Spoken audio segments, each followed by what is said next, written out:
Hello everyone, I'm Taaka Awori, founder and CEO of Busara Africa, a Pan-African leadership development firm. Welcome to the Leadership in Africa Redefined podcast. This podcast seeks to do two things. One, change the narrative of leadership in Africa, and two, provide concrete strategies and tips for leading in an African context. We do this by interviewing amazing African leaders so that the narrative of leadership in Africa is defined by the best of us, not the worst of us. We share their stories and provide practical suggestions for dealing with the challenges of leading on this continent. We discuss, interrogate, and examine concrete leadership practices that work. We also look at failures that these leaders faced and how they navigated their ways back on track. It's an exciting and empowering space for leaders to thrive and engage. Subscribe to the show to become the leader you have always wanted to be. And if you like the show, be sure you rate it and review it. It helps others to find it. Thanks so much. Welcome to another episode of Leadership in Africa Redefined, the podcast. Another one of our nuts and bolts sessions. And today we have the full squad in the house. Hey. Hi, Robert. Hello, Hi, Taaka. Hello, everyone. Hello, viewers. Welcome. So today we're talking about one of those difficult topics, and that's what we do here. We really try to handle those things that we don't speak enough about in those business schools on leadership. We try and talk about those difficult topics. And what is the issue? It's leaders knowing when it's time to leave. The reality we've seen in so many instances, just look at it in the political sphere. I'm from Uganda. I'll say no more. But in so many other spaces, we know leaders are there forever, constantly. It seems somehow when they get into leadership roles, they're not able to leave. And it's not just in the political space. We have seen it in the non-for-profit space, where particularly founders who become executive directors 10 years, 20 years, 25 years, they're still there. We've seen it in this business space as well, particularly with the small SME type businesses, where again you find founders, people who start up companies, entrepreneurs, we start up companies, it's not working, it keeps going. And then when we finally, something happens to us, our companies can't survive beyond this. So today our conversation with the squad is knowing when it's time to leave, timely leadership exits. So maybe I will start with the question around, well, why are we struggling with this? Why are we finding, particularly, again, we always like to situate our conversation in an African context. With all the diversity of the continent, still in an African context. Why are we struggling as leaders to know when it's time to leave? Gillian, what are some of your thoughts? Okay, thank you, Taaka. Good morning or good afternoon, wherever you are.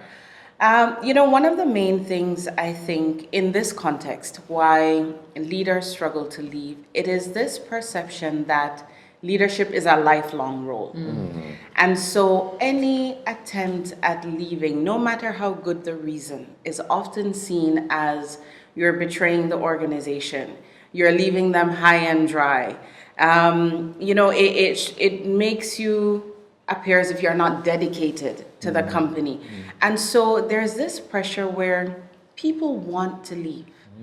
And it begins to even show in their actions, everything. It shows in how they lead, but they can't leave because they're afraid to have that conversation to say, it's time for me to go. So there's really a lot of pressure on leaders to stay put. And it's interesting that we're having this conversation because times are changing. And depending on the industry that you are looking at, if you take the tech space as an example, turnover is very high. Yes. And it's expected, it's the norm. But society hasn't really caught up with, I think, some of the changes in just tenures of jobs. So for us, for me, one of the things is that it's that expectation that is still hanging over many leaders' heads that you stay put, and staying put is the good thing. Yeah. So that would be how So that I would almost start those the cultural conversation. perceptions of leadership Yes, and yes. that expectation that where are you going? Are you leaving us? Why are you abandoning us? Exactly. Okay, Robert, what are you seeing? What do you think? I've also seen this idea of economic insecurity, where people feel that, the social security net in the countries, especially in our context where social security is not a strong thing. For instance, that many people have complained when I retire or I leave my role, I don't have any other source of income, or the economic status which that role gives them.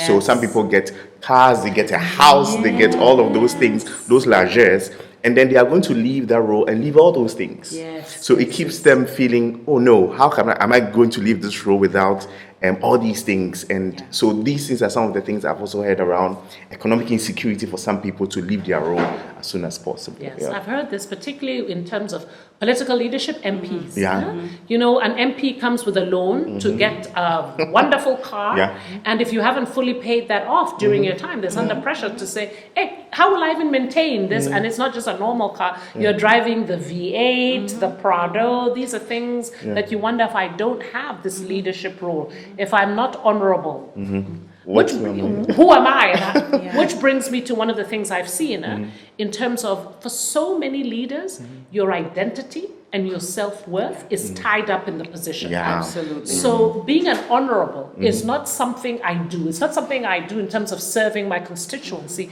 It's in my very bones. It's who I am. It's who I am. Yes. It's who I am. Being ED, being CEO, being MD, these titles become so much part of ourselves. Back to the conversation we've often had about worthiness. Our worthiness is so tied up with that. So we can't imagine leaving and losing that status and influence that comes with the specific title. So we think, what would happen to me if I had to do that? The interesting thing with that is most people, especially again in our cultures, you lose your name when you become a leader to the point, so they begin to call you honorable. All they see, CEO, or ED, director. or MD. Like your name has disappeared, and now you become known by your title. And so it really becomes like self-defining. Yes, exactly. So it's really when that steps away. And really quick example there was a friend of mine who became a pastor. This is even in the church context. And he was a pastor for a church in the US. When he left the church, one of his biggest struggles was, now they're not going to call me pastor anymore. It was so, even though he was committed to his role, but the title was also equally important. And it's everywhere. That struggle is absolutely And everywhere. just to add around, for NGOs where people are the founders of the NGO, you can imagine. I found it is my vision, and it is tied to who I am. And because people find things that they either have a passion or they have an interest in, so when they are leaving, it becomes difficult. It's like, who am I? Beyond the absolutely. And often these things are they're hard won. For many leaders, they didn't just step into it overnight. These are things you fought hard to. You're like, am I just letting this go? What does that actually mean? And then you're worried. You're like, I've been here for 25 years and I've done it fairly well. Will I really find a capable leader? And particularly, as you said, if they've been a founder, they're really worried that anybody else who will come, will they really carry the vision? Or will they just collapse this thing because nobody can be as good as I am? So that's what I'm seeing. So already we've seen that, so we've talked about the cultural perceptions, there's a pressure to stay, there's the economic insecurity, there's this sense of self that's tied up to the leadership positions. Gillian, what else are you also seeing? That segues right into my next point, which is lack of succession planning, or the whole conversation around succession planning, because people are so wrapped up in their role, they are even afraid to put any succession plan in place. And there's a client that I have right now, they're in the education space. We want to have an event to talk to heads of schools. One of the topics was succession planning. And she was like, no, we can't talk about that, because people almost feel that if you talk about it, it means that it's like death. You're planning for your death. So they won't, exactly, you won't talk about your will, because suddenly it's as if, if I talk about it, then it means I'm dying. And it's succession planning is the same. So some people, they would want to leave it to their kids. But your kids won't always come and step in. Yes. But they're so afraid to leave it to anyone else. And that is why when you look at the African landscape and the age of businesses, Yes. the majority are first generation. Yes. And the majority, statistically, Yes. the majority, 80% of businesses don't make it past the first 5 years. Small and medium-sized business. So there's a problem. We are not setting ourselves up to transition. Yes. So Yes. that would be another really, really a big problem Yeah. for me. Yeah. Robert, tied to this, anything? Yes, around- yeah. really tied to this and the point you made before around people having this as their identity. Yeah. This idea of legacy concerns. I'm so worried that if I leave this small project, I started a small project within the Yes. organization, I want to keep it, and then all of a sudden I have to go. Yes. Or it could be a big thing. So you've Yeah. grown it, now you're Exactly, like in school, and now you're like, this school, will it survive? Will it survive? Will the things I've done in survive? There's a vision that I'm attached to, and I want to see it come to fruition. But it's not time for me to see that thing, but I have to leave. And sometimes that becomes a concern for many people. Yes, yes. What I'm also seeing is almost a lack of alternative opportunities. Because many leaders, it again, as you're saying, sometimes they may indeed, or they recognize, it's time for me to go, but it's thinking, what next? Yes. We find, particularly in terms of our markets, we are not having enough leaders who have experience of saying, okay, you've been around for 30, 40 years, now you can transition onto an advisory board, a governing board. There are not as many models of that. So only a few are able to do that. Or at least we're seeing fewer opportunities for what you may call second acts. Where you're like, okay, I was doing this particular role. I find the younger generation is getting better at that, isn't it? Actually, they are getting better at it. But they're like, okay, I'm going to do this for 5 years. I may Moving on to the next. You're an Yes, example of that. I for me, like I wanted to talk about this idea with that. For me, before I even step into a role, Yes. I'm thinking about leaving. Yes. And it happens, like your generation, totally that. Yes. They're counting, and many of them even step in and say, I won't do more than 3 years here. Yes. Thank you. They've come in with an Exactly. exit strategy already. But for many, I would think of, let me just say, my generation was the 40s, 50s, and Yeah. 60s. It's not as much a mindset. So when they start to look at the terrain, they're not so sure. Like, so if they start talking about retirement, what are you doing retiring at 60? You have so much That's true. left That's in true. you to give. It might be formally, but we're not sure. What does that actually look like as a second act? Gillian, any final ones in terms of why? Yes, linking back to the whole, there's family, the family angle. And so it's that thing where it's not only you being wrapped up in your own title, your family is also wrapped up in that title. And it's they themselves take as much validation from your role as you do. And so it becomes really hard to leave when, and there's a culture of people consulting their families. And I remember when I was doing my PhD, one of the questions that I asked in my research is, to what extent does your family have an influence in major work-related decisions? Over 50% said yes, they do. And so the whole family angle is really, really strong in this context. So it just makes it really difficult for people to leave when they know they need to leave. So there's that pressure. It's almost saying, again, you're honorable. Oh, but it's a good job. Why would you want to leave that? Because people also, as you're saying, they get some certain fulfillment. Yes. Say, oh yes, my husband. Yes. is. Yes. I don't know if they say about my wife is, but they like that my husband, my son is, Yes. my dad Yes. is, my brother Yes. is. So that pressure. Okay. Yeah. All right, so we have a sense. So again, I think we like to contextualize this. So we're understanding why it's hard for folks. So sometimes it's individual, but sometimes it's the pressure around, whether it's from colleagues at the workplace or whether it's from family.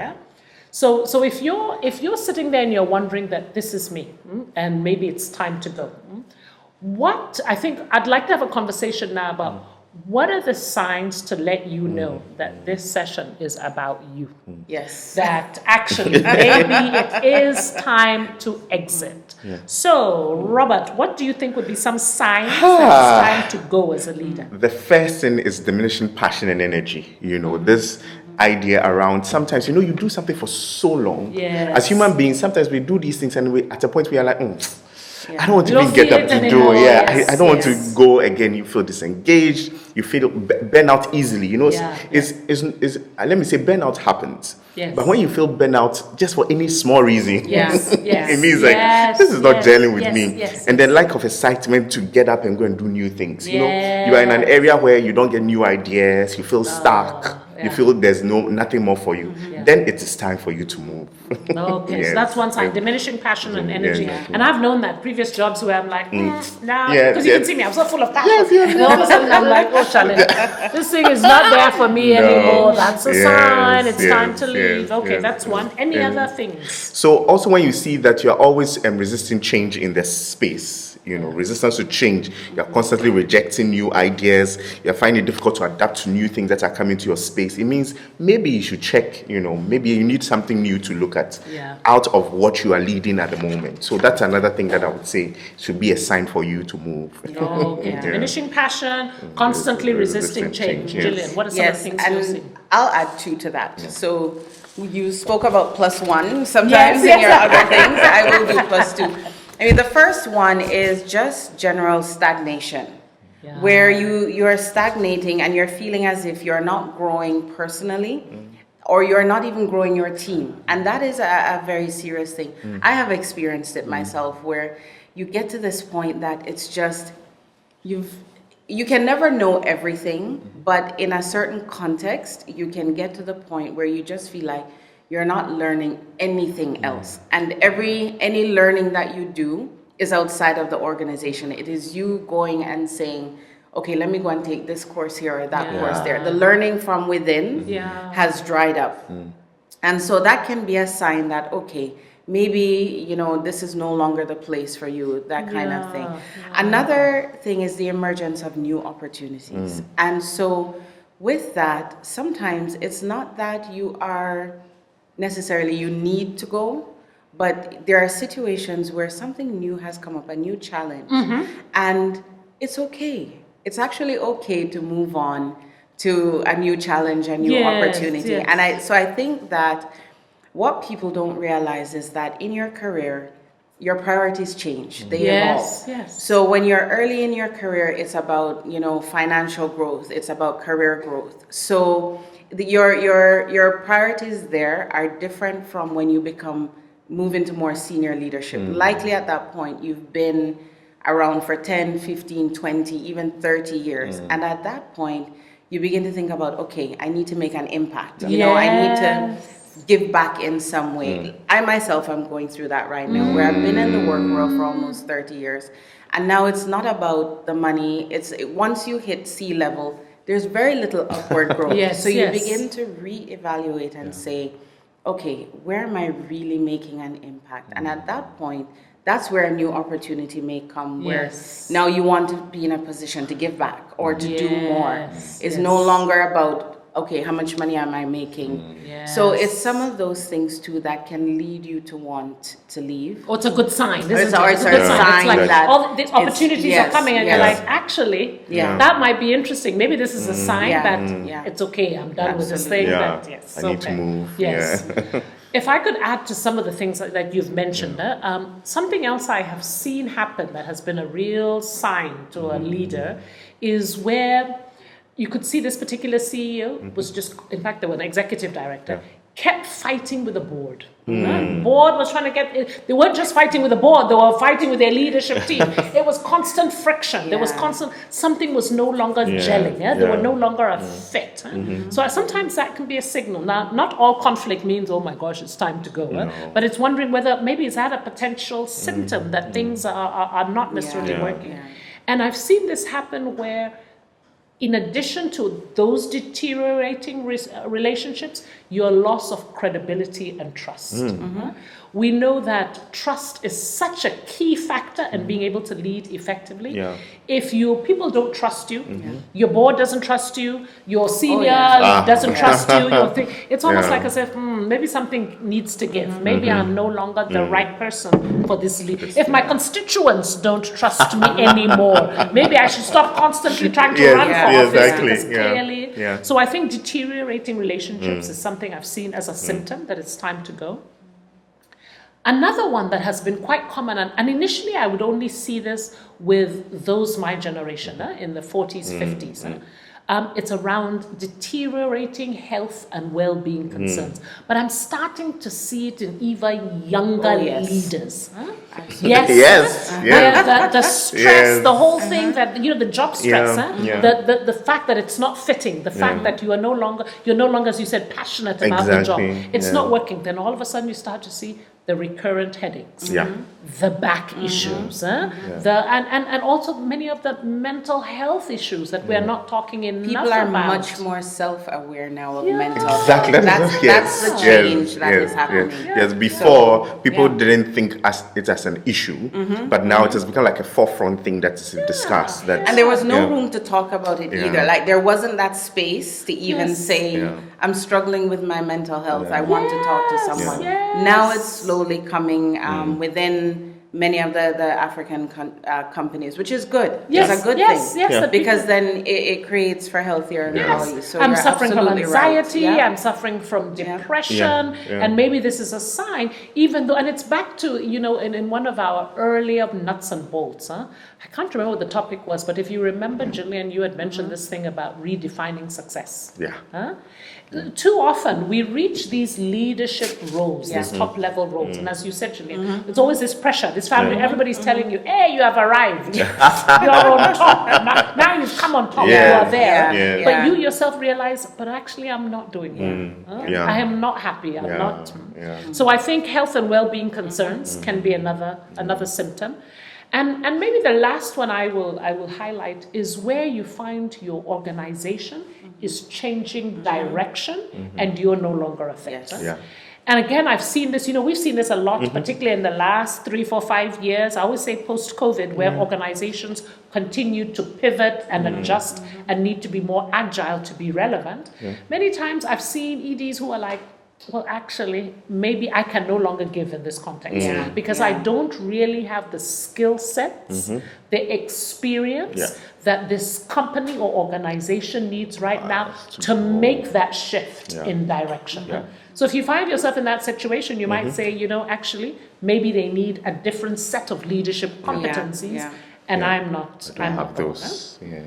So, all right, folks, we've listed a number of symptoms. I hope you are like your doctor, your own self-doctor, where you're going through and say, oh, I have that. Is that a sign?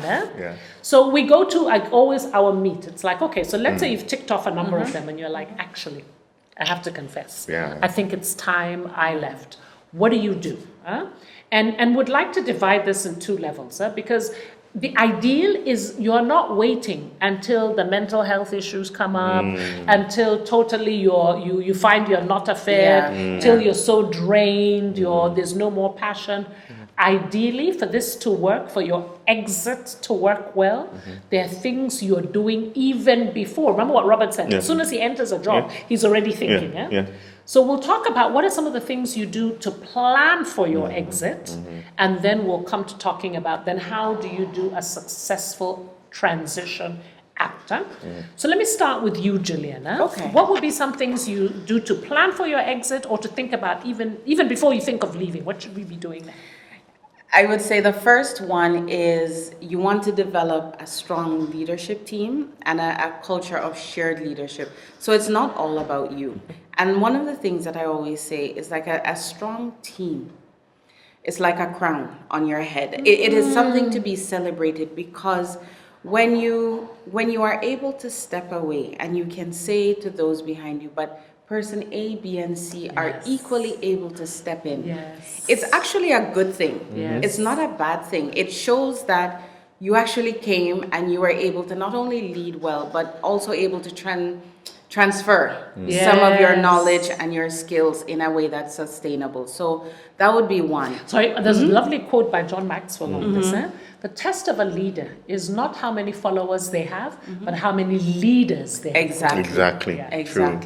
The interesting thing, though, is confession. Is that I feel like I learned that lesson the most when I was getting ready to leave. And suddenly, because I knew I was leaving, I even gave my team more room to decide and to act. And then I said to myself, Gillian, really? Like, do you have to wait till you were leaving or you knew you were leaving to be able to empower your team to this level? So it was even an internal wake-up call for me to say, next time, do better. I mean, next time, don't wait until you know you're leaving to really give your team members all of that room. So because if I'm able to do it now, it means I could have done it earlier and even developed them more. So it's being less selfish, definitely. And to develop a strong team, you cannot be selfish. You cannot. So that's number one. My second point quickly would be about leaving systems and processes in place. It is key. And, it's always good for people to feel your absence when you're gone. It's not a bad thing. But it should never be because they can't function without you and you've left them crippled. That then is a whole nother story. So let people miss you because, wow, it was a great experience having her or having him. Not because, oh gosh, we don't know how to get into the system. Since they left. And it happens. The whole thing has crashed. There was a situation where there was somebody from IT in a company that I was. They left. Suddenly, the programmers couldn't program because he didn't leave the source code behind. Like, so many things could not work. That is not the kind of legacy you want to leave. So it's almost institutionalized your business, your organization. So it's not personal. And this is often one of the key challenges we have. Everything is personalized around us. So the team can't function. The organization can't function. We want to be the only one that knows and holds the key. No, you can't be selfish. So create robust systems and processes. I did that at Amnesty International Ghana before I left. So when I got to the institution, the first thing, of course, in my mind, I knew about the systems and structures thing. So when I got, I was like, how is this one done? Why is it not done? So my goal was to build systems and structures at every level.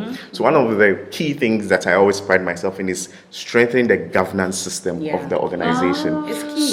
So this idea around their election, how AGM is held, how membership are addressed, I focused on that and I said, I'm going to make sure. And today they use that system, the election system. I made sure that there's a policy, because I realized that was something that was destabilizing our work. Because if the organization is membership based and elections and things need to be streamlined so that we can focus on the core of the work. So I associate with this because, and when I left, I've been several times called back to say, we like this thing that you did, this other maybe country office wants to do it. Let's talk about it, So I think that's a very real thing that anybody needs. Hi folks, hope you're enjoying the show. So have you heard about the African Leaders Circle? Our impactful e-learning platform that enables you to grow into the leader you would want to follow? Here is a message to tell you what you need to know. Are you a CEO, executive director, or HR manager that is looking to build a pipeline of leaders that are ready to step up into management roles? Are you looking for a self-paced learning platform that provides your leaders with quality content and does not take them away from their work for too long? Are you looking for a program that enables your managers to move from knowledge acquisition to demonstrable improved practice? Then look no further. Sign them up for the African Leaders Circle today. The African Leaders Circle is an e-learning platform that gives your managers access to an exclusive community of leaders across the continent and a wide range of strategies and tools to stand out.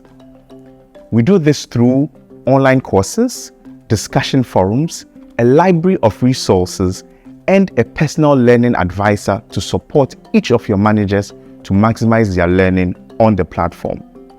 To learn more, visit our website www.busara-africa.com. Don't forget to visit our website busara-africa.com to learn more. And now back to the show.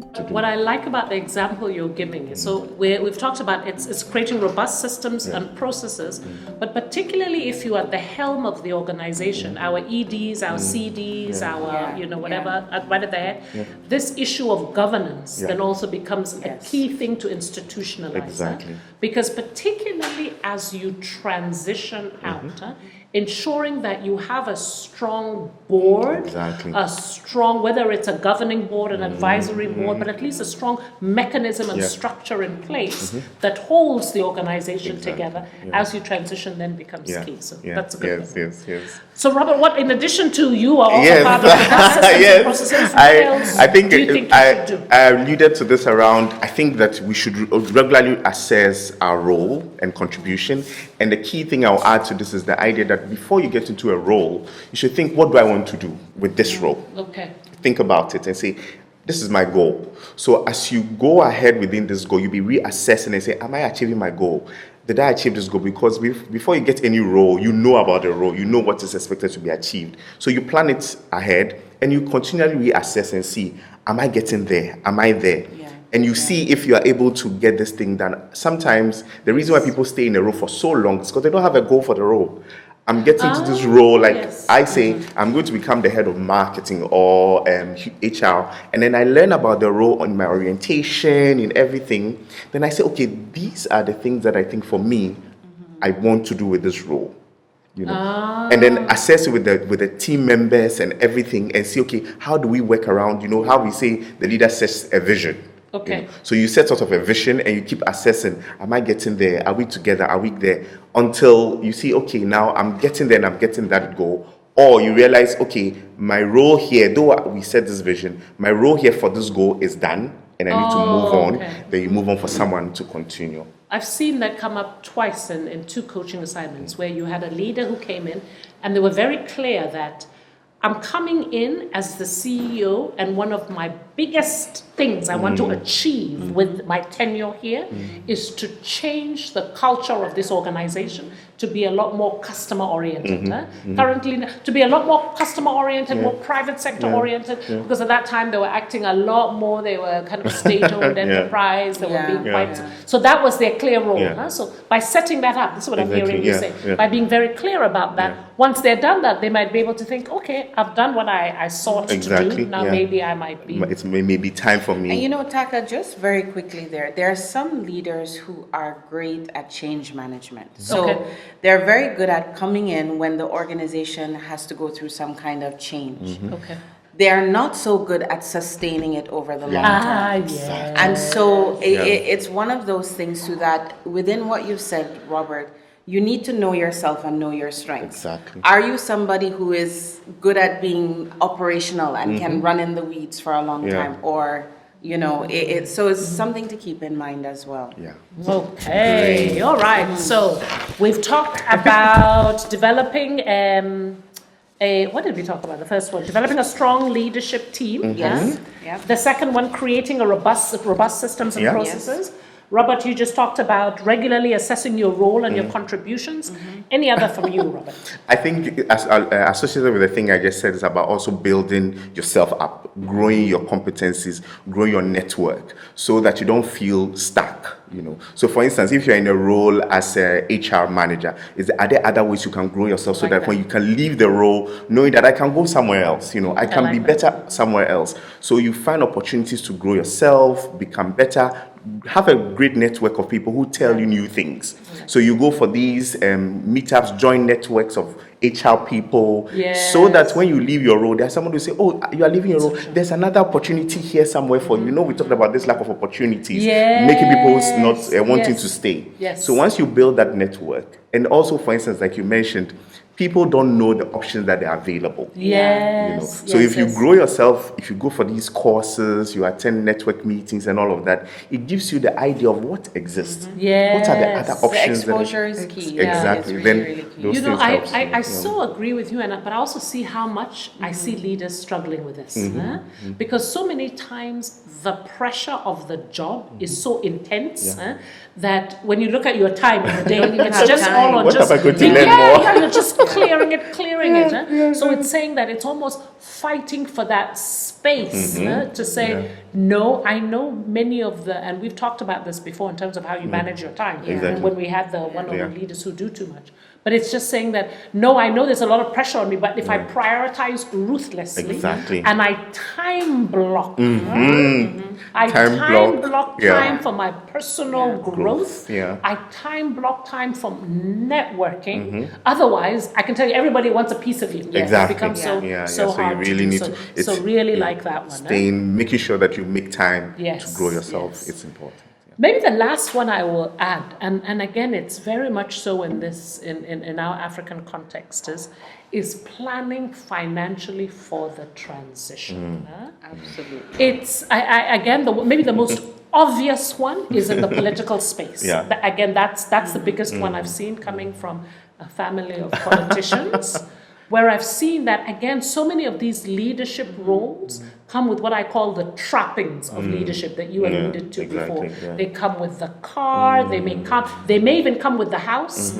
Some of the benefits may include your water's taken care of, your electricity, the gas for the generator, and we know generators, we're all running generators non-stop because of our power issues. So all of that, and we think, if I leave that, let alone maybe if I'm not stepping into another role that has that level of same kind of income, it's like, let me hold on to this because I am not so sure how I will manage. So again, I think I think I talked about this in the book. I notice leaders who have really worked on their financial, what I call their financial independence, who have redefined success for themselves, because getting your financial independence, if you don't redefine success, it feels almost impossible, because you're chasing the third house, the fourth house, the fifth car. Because to get that financial independence isn't about a huge amount of money, but it's the money you need to live with dignity, to be able to support people around you. But most importantly, the word about independence is that allows you to make ethical choices that are aligned with your values. So it's the money that enables you to say, you know what?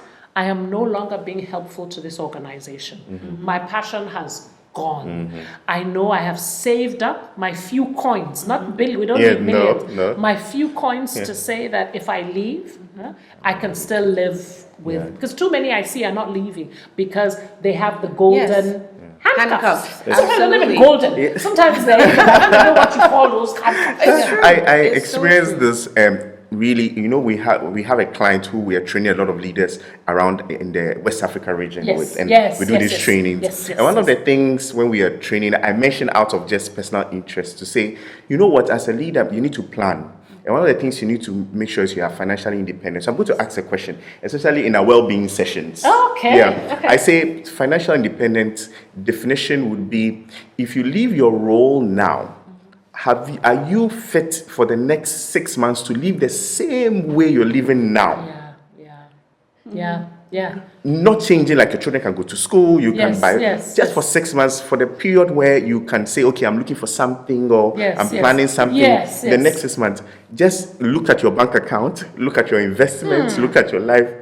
Are you in a position to live the same way you're living now for the next 6 months? And many people say, oh, you are joking. How can this happen? It's not possible. I'm like, it's a reality. Until you make the conscious effort to save, like you're saying, to invest, to do all those things, you would think it is impossible, because some of these organizations, sometimes, the way, especially with the organizations we're dealing with, we're NGOs. And so money is difficult to come by. But if you think about your per diem that you take here, it's not your salary, but a little to the consultancy you did there, those little things that you save, so that you know that this is for the future in case tomorrow government, especially we're dealing with people with civil space, government decides to close your NGO today. But not only that, in the private sector, it happens so much. And one of the things that the dangers of not planning financially, even if you don't expect to leave soon, your values. I have seen situations where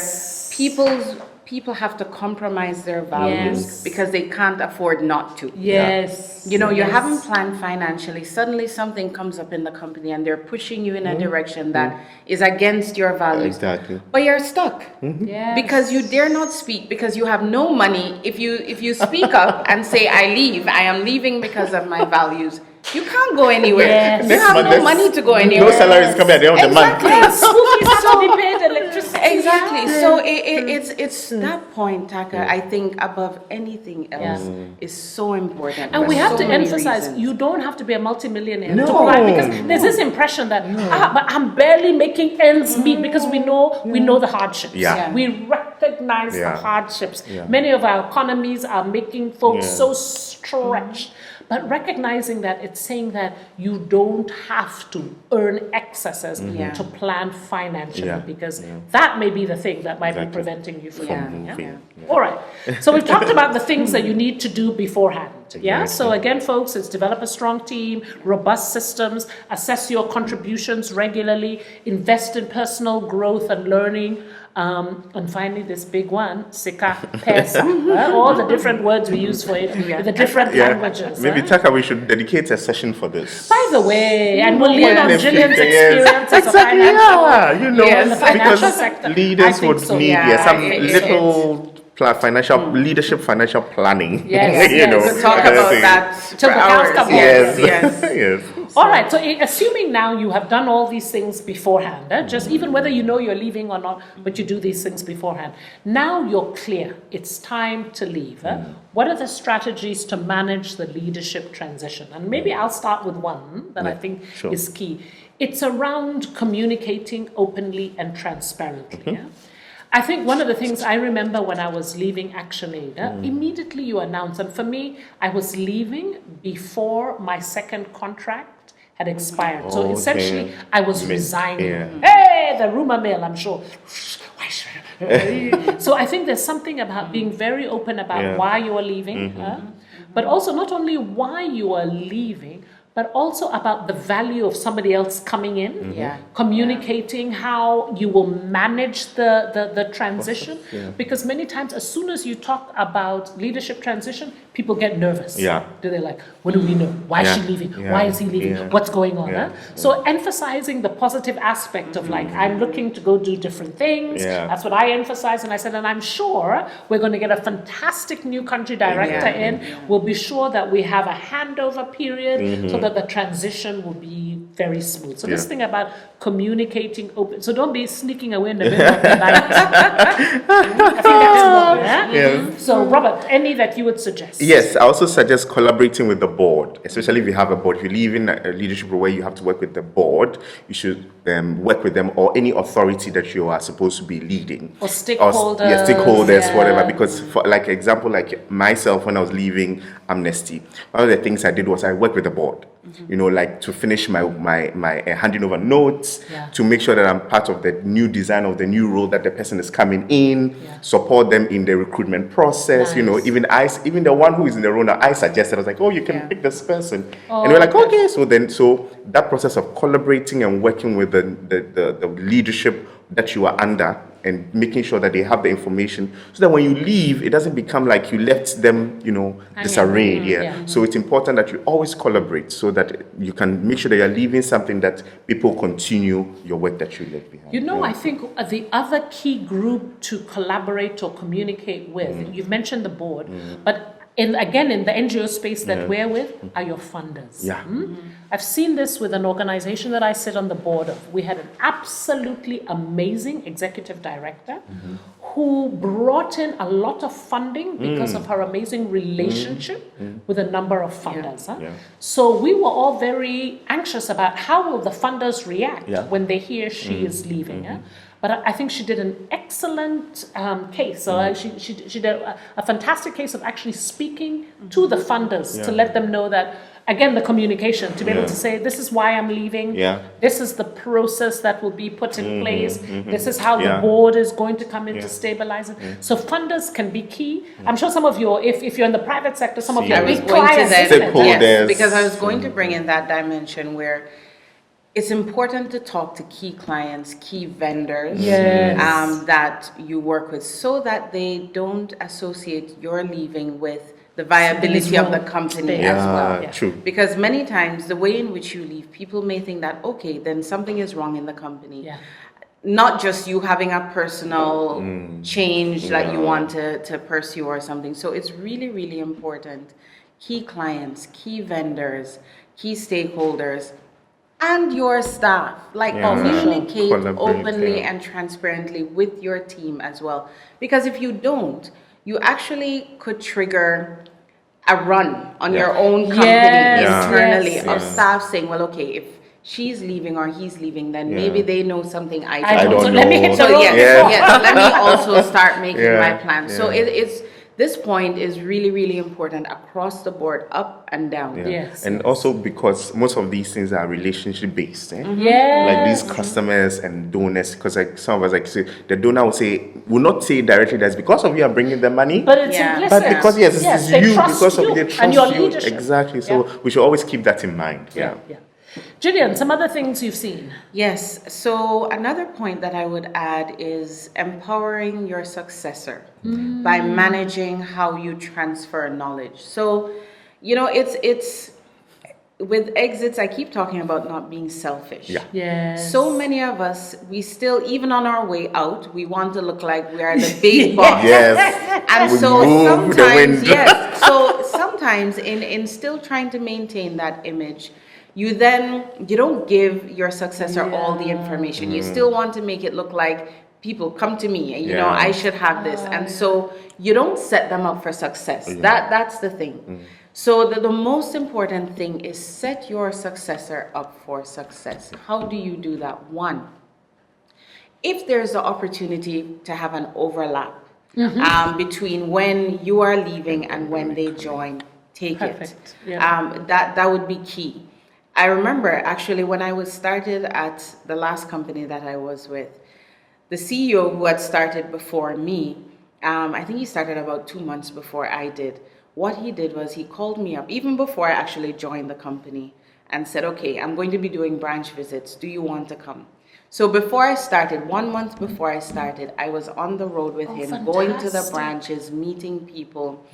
That's how you set somebody up for success. Exactly. So, if you can overlap or you can bring them in earlier, I had do an that. overlap as well. And I found the beauty of also the overlap was that, there's some things you will not write in your handover notes. Exactly. Right? Exactly. But there are things when you're sitting, we were almost together for 2 weeks with her in my office. And we really became close. I'll be able to tell her, sis, think about this one. Or as things are happening, she'll be able to ask questions and say, so why did you do? I'll be like, let me tell you. But you are going to figure it out yourself. Those informal conversations then become absolutely. And that is actually one of the points that I was going to mention. So it's good because you're right. There are some things you can never write on paper. And you can only have the conversation where it's not recorded, it's not anything. But the context helps that next person. So that's important. And they also want to make sure that when you are briefing them, your notes, let it be comprehensive. Help them. I mean, don't withhold information. Be generous, even over communicate if you can. I would say that. And then the last thing that maybe I would say within that is don't overshadow them or micromanage them. Sometimes people are coming in and let's say I bring Robert in or I'm transitioning from me to you. But every time we have a meeting, I'm here and I'm saying, please look at me and my voice is the one that's heard. No, stop talking. Let the successor speak. If there is something you need to say to support, no problem. But begin to kind of dial back your presence and bring the successor forward. It helps. It helps. And for me, the kind of relationship I built with the current ED of Amnesty is a good one. Like, so she can even call me now and say, Robert, I'm facing frustration with this thing. How did you do it? And I say, okay, this is the person I spoke with. So she still has a connection and contact with me, so that she can share. Sometimes I want to talk to somebody who has been in this role before, so that I can share my frustration with, and maybe the person may have the tools they used to help me to be successful. So it's good that you empower. But it's interesting with that one. As much as it's key, it's how you maintain the healthy boundaries. Yes. So that it's good she's calling you, but at the same time, and I've seen this with leaders who leave, let's say you leave that particular leadership role, you get promoted up, so you're still there. in the company or Yes, the organization. yes. Or you leave the organization altogether, but you're still there in the same Yeah, city. you are hovering now. And Yeah. people are still coming to you No. to start giving you filler. Yes, Kokosa, yes. Pabozi, Or you Hey. too, you are calling Or you are them. calling Yeah, them you're and saying, calling, what's so how happening? is it Exactly. going? What is going? Even when you don't hear, I've not heard from you for a long time. What is happening? You don't know me anymore. So Not it's that. about saying, Yeah. establish clear Yeah. guidelines for See. your involvement Yeah. post-transition. Yeah. It's about saying Yeah. to folks, look, if you're stuck, you need me for this thing, feel Yeah. free to call me. Yeah. But otherwise, Yes. I'm not Yeah. I'm supposed to be constantly a on speed dial. second shadow Yes. person, yeah. And it's really about respecting the new leaders. It's what you're saying, authority, and not undermining them and enabling them to do things their way. It doesn't have. So I know one leader who would do this particular thing when she would get the filler, the information about this is happening. She'd be, well, I wouldn't have done it that way, but anyway, I'm not in that role. You see, it's almost like you're quietly. You know, implying- just quickly touching on that, as leaders, we need to also tell our teams not to come to us. Yes. So some Yes. team members almost feel obligated, like they need to report. to show they're loyal. Yes, and Yeah. that, Yeah. they haven't forgotten about you and they're still Yeah. loyal to you. Yes. So it's that thing within the boundaries of saying to the team members, okay, guys, I'm happy to maintain our relationship, Yes. but you know what? For the sake of the new leader, let's keep certain, let's Yes. leave certain things Yes. alone. Exactly. Yes. Unless Yeah. you maybe really need help and yeah. you want Yes. an opinion. Yes. But let's leave certain things alone. So we need to be responsible Yes, as well to for help sure. manage those boundaries. For sure. Robert, any other things? I think it's important to celebrate. Celebrate your achievements and express gratitude in the process of your transition. It's good to leave good memories, and make people feel valued, especially those who supported you in your role. Nice. You should really make them feel like, oh, yes, I contributed to your success, to the work that you did, so that, like we said, you don't want to leave people feeling sad and morose. And all that. You just want to make sure that you create a space where people feel, we did this together. And I'm happy Nice. that you leave in a celebratory mood. So that's what I'll add to that. Okay, Yes, so yes. folks, you heard what you need to do beforehand. Now we just shared with you 5 things you need to do as you're transitioning out. So number 1, it was about communicating openly and transparently. Number 2, it was collaborating, communicating with the board, partners, clients, vendors, people who need to know, so that you are not leaving a negative impression about why you're leaving. Number 3, it was about empowering your successor. Ensure that your handover notes are comprehensive. If you're having them, if there's any period you can overlay together, that would be. But really setting them up for success. Number 4, maintaining those appropriate boundaries. Please, we beg you, don't be now all still inside or listening to all the gossip conversation about what's happening. Please maintain appropriate boundaries. And the last one, leave on a high. Celebrate, isn't it? Celebrate achievements and express gratitude to all of those that enabled you to be successful as a leader. So those are the 5 things to do as you're managing the transition out the door.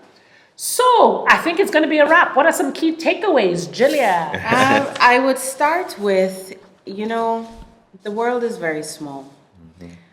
We're in Ghana. Accra is small.